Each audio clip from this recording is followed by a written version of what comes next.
안녕하십니까. 저는 15년간 개인회생 파산만을 전문으로 취급해온 대한변협에 등록된 개인회생 전문 김종수 변호사입니다.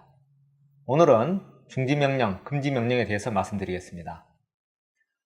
개인회생 개시결정 시까지 강제집행, 가압류, 가처분, 담보권 실행을 위한 경매, 변제를 받거나 변제를 요구한 행위 등의 중지 또는 금지를 명할 수 있습니다.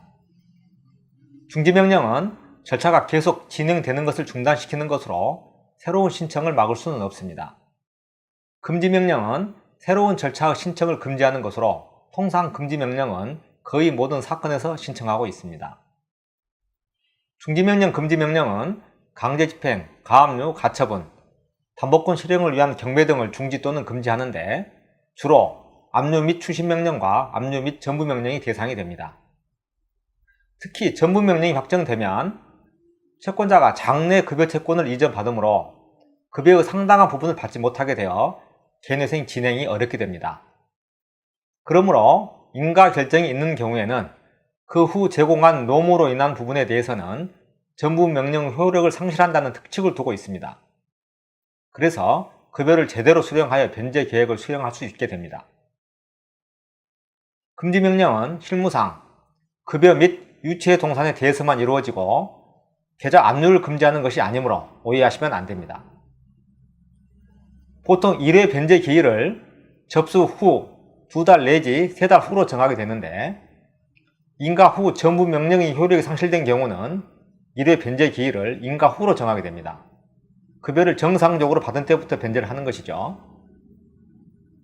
채무자들이 가장 바라는 것이 채권자의 변제 요구 행위를 막는 것입니다.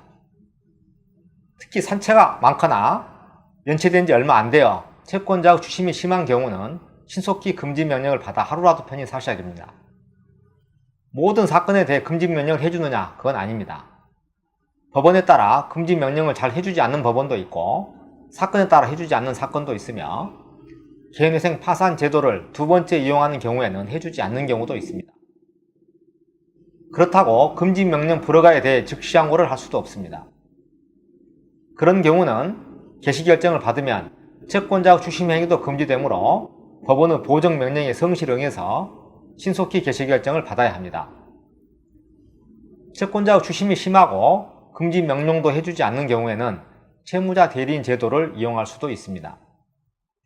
그러나 그 제도 도입 당시 적용 예외를 너무 광범위하게 규정하여 모든 금융기관, 은행, 자산관리회사, 신용정보회사가 채권 추심을 하는 경우도 모두 제외되었습니다. 결국 대부업자만 해당되어 반쪽짜리 제도에 불과하게 되었는데 국회에서 적용 범위를 넓히려고 논의 중입니다. 어쨌든 대부업체의 추심이라도 막으려면 변호사를 채무자 대리인으로 선임하여 채권자에게 통지하면 됩니다. 참고로 법무사는 채무자 대리인이 될 수 없습니다. 금지명령은 채권자에게 송달된 때 효력이 발생하며 개시결정이 될 때까지 효력이 유지됩니다. 속칭 브로커로 의심되는 사람들과의 상담은 절대 피하시고 반드시 직접 개인 파산, 개인회생 전문 변호사를 만나 상담해야 합니다. 그래야 후에 기각, 연락두절 등의 불이익을 막을 수 있습니다.